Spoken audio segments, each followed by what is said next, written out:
Hello students, कैसे हैं आप सब लोग। I hope all of you are usually fit and fine. Welcome to Gracia 007। मेरा नाम है बलवीर राठौर। डियर स्टूडेंट, आज करेंगे हम एक्सरसाइज 5.2 के हमारे जो लास्ट के 5 क्वेश्चन बच गए हैं। इससे पहली वाली क्लास में हमने एक्सरसाइज 5.2 के क्वेश्चन नंबर 15 तक कर दिए थे, तो आज हम 16 से लेकर 20 तक इस एक्सरसाइज को कंप्लीट कर लेंगे। सो बी इन द क्लास। हम शुरू करेंगे क्वेश्चन नंबर 16। क्वेश्चन नंबर 16 क्या कहता है, देखिए क्वेश्चन नंबर 16 कह रहा है determine the AP whose third term is 16। एक एपी बताओ जिसका थर्ड टर्म क्या हो, 16 हो। थर्ड टर्म 16 हो जाएगा, इट मीन्स हमारे पास क्या होगा, थर्ड टर्म क्या होता है, a प्लस 2d। ये कितना दिया है हमें क्वेश्चन वाले ने, 16 दिया है। Seventh term exceeds the fifth term by 12। जो सेवंथ टर्म है वो फिफ्थ टर्म से 12 ज्यादा है, एक्सीड मीन्स ज्यादा है। सेवंथ टर्म क्या होगा फिर, एक्चुअली सेवंथ होगा a plus 6d। This is seventh term. ये क्या है, फिफ्थ टर्म से, फिफ्थ क्या होगा, a plus 4d। a plus 4d से कितना ज्यादा है, 12 ज्यादा है, तो यहाँ 12 प्लस हो जाएगा। डिटरमाइन एन एपी, हमें एक एपी बतानी है जिसका थर्ड टर्म 16 है और जिसका seventh term it means a plus 6d, जिसके fifth term a plus 4d से 12 एक्सीड है। एक्सीड मीन्स ज्यादा है। तो हम यहां से दो इक्वेशन बनाएंगे और दोनों इक्वेशन को सॉल्व करेंगे, हमें a और d पता चल जाएगा। a और d पता चल जाएगा तो हमें ap पता चल जाएगी। Let us consider this is equation first. इसे मैं और सॉल्व कर देता हूं। चले, a से a कैंसल आउट हो जाएगा। नाउ हियर 6d है, 4d है, तो ये 6d माइनस 4d इस साइड आ जाएगा, that is equal to 12। 6d में 4d चला जाएगा, 2d इक्वल टू 12। 2 से 12 कैंसल आउट हो जाएगा 6 time, it means d equal 6। Common difference हमें पता चल गया। कॉमन डिफरेंस हमें पता चल गया। अगर हमें फर्स्ट टर्म भी पता चल जाए तो हमें पूरी एपी पता चल जाएगी। नाउ इस 6 को इक्वेशन फर्स्ट में रख देते हैं, फ्रॉम फर्स्ट। यहां रख दीजिए d, तो क्या आ जाएगा, a plus 2d, d is 6 is equal 16। It means a plus 12 that is 16। It means a is equal to 16 minus 12। तो a की वैल्यू क्या आ जाएगी हमारी, यहाँ से simply 16 minus 12 that is 4। It means a हमारे पास 4 आ गया, फर्स्ट टर्म कॉमन डिफरेंस क्या आ गया, d दैट इज 6 आ गया। तो AP क्या आ जाएगी, यहाँ लिख लेंगे hence AP। Hence the arithmetic progression is a, what is a, 4। अगला वाला क्या आएगा, a plus d, it means 4 plus 6। फिर अगला वाला क्या आएगा, a plus 2d, 2 into 6 and so on. तो क्या आ जाएगा 4 प्लस 10, और ये आ जाएगा आपका 6 to 12 and 4 16 and so on. So for question number 16, this is the required solution for question number 16। 16 में कह रहा था एक AP बताओ जिसका सिक्स्थ टर्म, जिसका थर्ड टर्म 16 हो। थर्ड टर्म 16 था और सेवेंथ टर्म फिफ्थ टर्म से 12 ज्यादा था, तो रिक्वायर्ड AP, ये हमारा आंसर आ गया। नाउ करेंगे हम इसके क्वेश्चन नंबर 17 को सॉल्व। आप बने रहिए इस क्लास में। अगर आपसे कोई, आपका कोई डाउट है, कोई कंफ्यूजन है, तो आप कमेंट सेक्शन में कमेंट कर सकते हैं। आप अपने एनसीईआरटी बुक में देखेंगे क्वेश्चन नंबर 16 क्या है। बहुत सिंपल से क्वेश्चन है अर्थमेटिक प्रोग्रेशन के, क्वेश्चन आपको एग्जाम में आते हैं। ये क्वेश्चन बहुत इंपॉर्टेंट है, दैट इज क्वेश्चन नंबर 17। क्या कह रहा है, find the 20th term from the last term of the AP. एक एपी हमें दी है, इसका 20th टर्म निकालना है। तो 20th टर्म निकालना है तो nth टर्म का फॉर्मूला अप्लाई कर देंगे हम। बट क्वेश्चन वाला क्या कह रहा है, from the last term, last term से 20th टर्म निकालो कह रहे हैं। बट एपी क्या दी है, पहले मैं एपी लिख लेता हूं। एपी है 3, 8, 13, 253। This is an AP. इसका 20th टर्म निकालो कहता है। अगर 20th टर्म सीधे फर्स्ट से निकालो कहता तो 20th टर्म क्या हो जाता, a प्लस 19d हो जाता। सिंपल, a की वैल्यू रख देते, d की वैल्यू रख देते, क्वेश्चन कंप्लीट हो जाता। बट ये क्या कह रहा है, यहां से लास्ट से, from the last, find the 20th term of the AP from the last term. Last term से बताना है हमें। तो मैं क्या करता हूं, देखो कॉमन डिफरेंस कितने का है, 3 है, उसके बाद 5 ऐड कर दो, 8, 8 में 5 ऐड कर दो 13, 13 में 5 ऐड कर दो तो क्या आ जाएगा 18। ऐसे आगे आगे जाएंगे तो जो ये 253 है, इससे पहले वाला क्या होगा, इसमें से 5 माइनस करेंगे, है ना। तो 253 में से 5 माइनस करेंगे तो 248, और उसके बाद 253 आएगा लास्ट वाला। ये एपी बन जाएगी। अब इससे पहले वाला क्या होगा, ठीक इसमें से 5 माइनस कर देंगे, बिकॉज यहाँ से हम इधर को जा रहे हैं तो 5 प्लस कर रहे हैं, जब हम इधर से इधर को आएंगे तो 5 माइनस करेंगे, सिंपल सी बात है। तो 243 आएगा उसके बाद। तो मैं इस एपी को क्या कर देता हूँ, उल्टा करके लिख देता हूँ, reversing the AP, reversing the AP, इस एपी को रिवर्स कर देते हैं। तो क्या आ जाएगा बेटे, 253 पहला टर्म हो जाएगा, 248 सेकेंड टर्म, फिर 243 third term and so on, and last में क्या बच जाएगा आपका 3। इस एपी को जब मैंने रिवर्स कर दिया, लास्ट से फर्स्ट की तरफ को लिख दिया, तो लास्ट वाला 3 हो जाएगा, फर्स्ट वाला 253 हो जाएगा।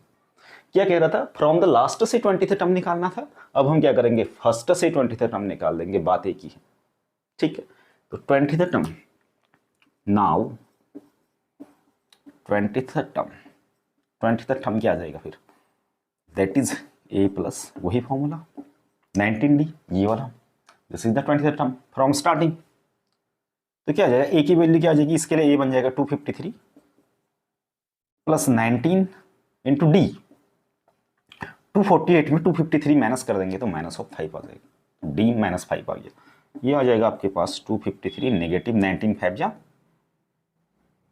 19 5 जा 5 9 जा 45, कैरी 4 9 1 जा 9 एंड 95, 19 5 जा 95 हो जाएगा। तो 253 में 95 माइनस कर देंगे, ये आ जाएगा देखो 13 में से 5 चला जाएगा, 13 में से 5 चला जाएगा तो बचेगा 8, यहाँ बचेगा 4, 14 में से 9 जाएगा 5, यहाँ बचेगा 1, 158 is the required answer over here. 158 आएगा हमारा क्वेश्चन नंबर 17 का आंसर, कि इस एपी का लास्ट से 20th टर्म निकालो कह रहा था, तो हमने एपी को उल्टा कर दिया और फर्स्ट से 20th टर्म निकाल दिया, इसीलिए ये question exam point of view से काफी इंपॉर्टेंट हो जाता है। नाउ हम सॉल्व करेंगे इसके question number 18, 19 after that 20 last वाला क्वेश्चन है। आज कंप्लीट हो जाएगी हमारी एक्सरसाइज 5.2 ऑफ अर्थमेटिक प्रोग्रेशन। आप अपनी एनसीईआरटी बुक में एट फर्स्ट क्वेश्चन को बहुत ध्यान से पढ़िए कि क्वेश्चन वाला कह क्या रहा है। जब तक हम क्वेश्चन नहीं समझेंगे, it is not possible to understand its solution. So at first read the question number 18. मैं भी पढ़ता हूँ इसे। The sum of 4th and 8th term of an AP is 24. किसी AP का 4th and 8th term का सम 24 है। देखिए क्या कह रहे हैं, question number 18। The sum of 4th and 8th term. 4th term क्या होता है फिर, A plus 3D. 8th term क्या होता है, A plus 7D. इन दोनों का सम कितना है, 24 है। तो इन दोनों को क्या कर दो, ऐड कर देंगे, तो कितना आना चाहिए, 24 आना चाहिए अकॉर्डिंग टू क्वेश्चन। क्वेश्चन ऐसा कह रहा है the sum of 4th term and the sum of 8th term. तो 4th होता है a प्लस 3d, 8th होता है a प्लस 7d, इन दोनों को ऐड करके कितना आना चाहिए, 24 आना चाहिए। चलिए इसे थोड़ा सा और सॉल्व कर लेते हैं। तो क्या आ जाएगा, a प्लस a 2a हो जाएगा, 3 प्लस 7 10d हो जाएगा, दैट इज 24। 2 कॉमन आ जाएगा यहाँ से, तो क्या बचेगा, a plus 5d, that is 24। ये 2 इस 24 को कैंसल आउट कर देगा 12 time, it means a plus 5d that is equal to 12। This is equation number first. तो हमें जो फर्स्ट कंडीशन दी थी, 2 टर्म्स का सम 24 दिया था, उससे हमें एक इक्वेशन मिल गई, that is equation number first. अब क्वेश्चन को हम आगे देखेंगे, तो आगे क्या कह रहा है क्वेश्चन, देखिए the sum of 6th and 10th term is 44। 6th और 10th टर्म का सम कितना है, 44 है। तो 6th टर्म क्या होगा, देखिए a plus 5d, and 10th term क्या होगा, a प्लस 9d। इन दोनों का सम कितना है कह रहे हैं क्वेश्चन वाला, देखिए क्वेश्चन में देखते हैं, 44 है, 44 है। Find the first 3 terms of the AP. तो उस एपी के फर्स्ट 3 टर्म बताइए कह रहे हैं। First 3 term means a plus d और a प्लस 2d बताओ कहता है। तो इसे भी सॉल्व कर देते हैं, a और a 2a प्लस 5d और 9d 14d, that is 44। a common 2 common आ जाएगा, तो फिर से a plus 7d that is equal to 44। 44 2 से कैंसल आउट हो जाएगा 22 time, it means we will have a plus 7d is equal to 22. This is equation number second. We have 2 equations, equation first and equation second. We know how to solve 2 equations, linear equation. ए और D में दो equation आ गई हमारे पास, linear equation. हम इन्हें elimination से solve कर सकते हैं या सब्स्टिट्यूशन से सॉल्व कर सकते हैं, ग्राफिकल से भी कर सकते हैं। यहाँ तो ग्राफिकल से करेंगे नहीं, यहाँ हम एलिमिनेशन मेथड से सॉल्व करेंगे। इक्वेशन फर्स्ट और इक्वेशन सेकंड में से कोई एक टर्म को एलिमिनेट कर देंगे। चलिए एलिमिनेशन से सॉल्व करें तो इक्वेशन फर्स्ट में से इक्वेशन सेकंड को माइनस कर देते हैं। क्या है first, a + 5d that is equal to 12, और सेकंड क्या है a + 7d 22, a + 7d that is equal 22। दोनों को माइनस कर देते हैं, a एलिमिनेट हो जाएगा, a 5 में से 7 चला जाएगा, -2d, यहाँ -10, d की वैल्यू क्या आ जाएगी आपके पास, 2 से कैंसिल आउट कर देगा 5 10, d आ गया आपके पास 5। इस d को आप सब्स्टिट्यूट कर दीजिए कहाँ, इक्वेशन फर्स्ट में, तो d की जगह क्या रख देंगे 5, तो a + 5 × 5 from first, a + 5 × 5 that is equal to कितना है 12। यहाँ से हमें a पता चल जाएगा, तो a क्या आ रहा है हमारे पास 12 - 25, तो a आ जाएगा हमारे पास 13, -13।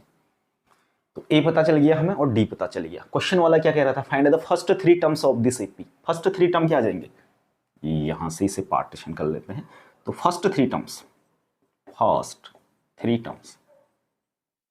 ऑफ AP ये आ जाएंगे a that is -13, a + d -13 + 5, a + 2d -13 + 2 × 5। तो क्या आ जाएगा आंसर, -13, 5 में से 13 चला जाएगा तो ये बचेगा -8। नाउ यहाँ 5 × 2 = 10, 10 में से 13 चला जाएगा -3 एंड सो ऑन। तो this is the required answer of your question number 80। तो बहुत सिंपल से इसमें क्वेश्चन है हमारे, जो बहुत इजीली हमसे सॉल्व हो जा रहे हैं। गिवन क्या है उसे ध्यान में देते हुए इक्वेशन बन रही है, दोनों इक्वेशन को हमने सॉल्व किया तो हमें AP पता चल गई यहाँ पे। नाउ बात करेंगे इसके क्वेश्चन नंबर 19 के बारे में। Now dear student, next question that is question number 19। Question number 19 को ध्यान से पढ़ेंगे। देखिए क्या कहता है क्वेश्चन, मैं भी पढ़ता हूँ आप भी पढ़िए। Subba Rao started work in 1995। Subba Rao ने 1995 में वर्क स्टार्ट किया at an annual salary of 5000। उसे एनुअली कितनी सैलरी मिली, 5000 सैलरी मिली। यहाँ लिख लेते हैं, तो 1995 में उसे 5000 सैलरी मिली एंड आगे वो कहता है and received an increment of 200 each year.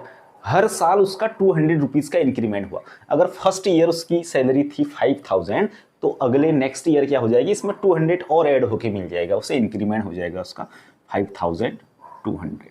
फिर थर्ड ईयर में क्या हो जाएगा, थर्ड ईयर में 5200 है, सेकंड ईयर में, थर्ड ईयर में हो जाएगा 5400 एंड सो ऑन। तो ऐसे ही ये हमारी क्या बनेगी, एक अर्थमेटिक प्रोग्रेशन बनेगी आगे को, जिसका कॉमन डिफरेंस क्या होगा, 200 होगा, बिकॉज 200 बढ़ते जा रहा है। और उसने काम कब शुरू किया था, ये वर्क उसने शुरू किया 1995 में शुरू किया। तो 1995 में उसकी सैलरी कितनी थी, 5000 थी। अब क्वेश्चन वाला आगे को कहता है in which year his salary will be 7000। कौन से साल उसकी सैलरी ऐसे बढ़ते बढ़ते 7000 में पहुंच जाएगी। तो हम कहते हैं let in nth year his salary will B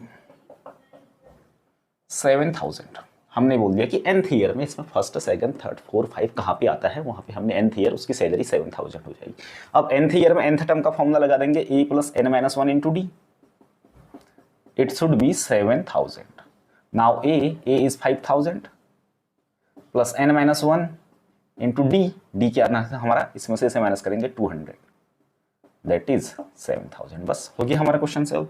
ये 5000 यहाँ चला जाएगा तो क्या बचेगा, n - 1 × 200 that is 7000 - 5000। It means n - 1 × 200 that is equal to 5000 में 7000 तो 2000। नाउ 1 0 1 0 1 0 1 0 2 से भी कैंसिल आउट हो जाएगा 10 time. It means n - 1 is equal to क्या आ जाएगा 10। इट मीन्स n की वैल्यू क्या आ जाएगी यहाँ से 11, 1 इधर चला जाएगा 11 आ जाएगा। इट मीन्स इस AP का कौन सा टर्म 7000 है, इस AP का 11th टर्म 7000 है। तो 1995 में उसकी सैलरी 5000 थी। तो क्वेश्चन वाला पूछता है in which year his salary will be 7000। तो हम क्या करेंगे, उसमें 11 ऐड कर देंगे 1995, तो उसमें 11 ऐड कर देंगे तो ये आ जाएगा 2000, आई थिंक 2006 हो जाए। तो 2006 में उसकी एनुअल सैलरी 7000 हो जाएगी, किसकी, सुब्बा राव की। ठीक है, तो ये भी बहुत सिंपल क्वेश्चन था हमारा, that is question number 19। Last question of this exercise, इसे भी कर लेते हैं। ये सुब्बा राव हो गया है, इसमें रामकली बच गई है ना। काफी इंटरेस्टिंग क्वेश्चन है, सुब्बा राव रामकली। देखिए question number 20, Ramkali saved ₹5 in the first week of a year. Ramkali saved ₹5 in the first week of year. Ramkali किसी ईयर के फर्स्ट वीक में कितना रुपीज सेव करती है? ₹5 सेव करती है, क्वेश्चन नंबर 20 कहता है। तो फर्स्ट वीक में ₹5 सेव किया। उसके बाद क्वेश्चन आगे कहता है देन इंक्रीज्ड हर वीकली सेविंग बाय 7.15, और उसने अपनी वीकली इनकम को 7.15 क्या कर दिया है? इंक्रीज कर दिया है। अब पहले क्या थी? 5 थी, तो अगले में 1.75 इसमें ऐड हो जाएगा, तो क्या आ जाएगा? 6.75 आ जाएगा। This is the second term, ये सेकंड वीक में उसकी सेविंग है। अगले में क्या आएगी? इसी में 1.75 और ऐड हो जाएगा। देखो 6.75 मैं 1.75 ऐड कर दो, 5501 77 14 एंड 1 15 कैरी 1 6 एंड 1 7 एंड 8, अगला आ जाएगा 8.50। थर्ड वीक में वो इतना रुपया सेव करती है and so on. So it means ये भी हमारी कहीं ना कहीं एक एपी बन रही है जिसका कॉमन डिफरेंस क्या है? 1.75, बिकॉज 1.75 पर वीक रामकली की सेविंग बढ़ती जा रही है। इट मीन्स कॉमन डिफरेंस होना चाहिए 1.75। क्वेश्चन वाला कहता है in nth week her weekly saving become 20.75। nth week में उसकी सेविंग कितनी हो जाती है? 20.75 हो जाती है nth वीक में। nth में हो जाती है 20.75। Find the value of n। It means कौन से वीक में उसकी सैलरी 20.75 हो जाएगी कह रही है। तो nth वीक में ये है। nth week means nth term. nth term क्या होता है भाई? a plus n-1 into d, that is 20.75। ठीक है, a की वैल्यू रख देते हैं 5 प्लस n-1, डी की वैल्यू इसमें से इसे माइनस कर देंगे, डी वैसे भी क्या होगा? 1.75 होगा। कॉमन डिफरेंस, बिकॉज वीकली उसकी सेविंग 1.75 बढ़ती जा रही है, तो कॉमन डिफरेंस क्या होना चाहिए यहाँ पे? 1.75 होना चाहिए। That is equal to 20.75। Now ये 5 यहाँ चला जाएगा, तो n-1 1.75, that is equal to 20.75 minus 5 हो जाएगा। तो ये तो सिंपली क्या आ जाएगा आपका 15.75। Now n-1 that is equal to 15.75, ये मल्टीप्लाई में है, इधर आके डिवाइड में 1.75 हो जाएगा। डेसिमल से डेसिमल कैंसिल हो जाएगा, बिकॉज यहाँ भी 2 प्लेसेस के बाद डेसिमल है, यहाँ भी 2 प्लेस के बाद डेसिमल है। तो सिंपली क्या बन जाएगा? 1575 अपॉन 175, n-1 की वैल्यू 5 से कैंसिल कर दो इसे। 5 से कितनी? 5 3 15, 2 बचेगा 25, 5 5 जा 25। इसे भी 5 से 5 3 जा 15, 5 1 जा 5, 2 बचेगा 25, 5 5 जा 25। अगेन 5 से 5 7 जा 35, यहाँ 5 6 जा 30, 1 बचेगा 15, 5 3 जा, ये इससे कैंसिल हो जाएगा 9 टाइम। इट मीन्स n-1 क्या आ गया? 9। n की वैल्यू क्या आ जाएगी? 9 प्लस ऑफ 1, या n क्या आ जाएगा हमारे पास? 10। This is the required answer. Find the value of n कह रहा था, तो n की वैल्यू क्या आ गई हमारे पास? 10 आ गई। सो ये question number 19 and question number 20, ये भी बहुत सिंपल क्वेश्चन है। पहला वाला सुब्बा राव वाला था, दूसरा this is the Ramkali.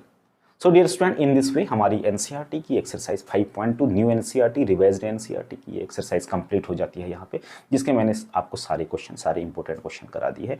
At least 5 to 6 marks का आपके बोर्ड एग्जामिनेशन में इस चैप्टर से पूछा जाएगा। तो कोई से भी क्वेश्चन, ये सारे अच्छे क्वेश्चन हैं, इससे पहले के भी जो हमने प्रीवियस क्लास में किए थे। अगर आपने वो क्लासेस नहीं देखी तो उन सब का लिंक मैं इस वीडियो के डिस्क्रिप्शन बॉक्स में आपको दे दूंगा। Please check out these classes also.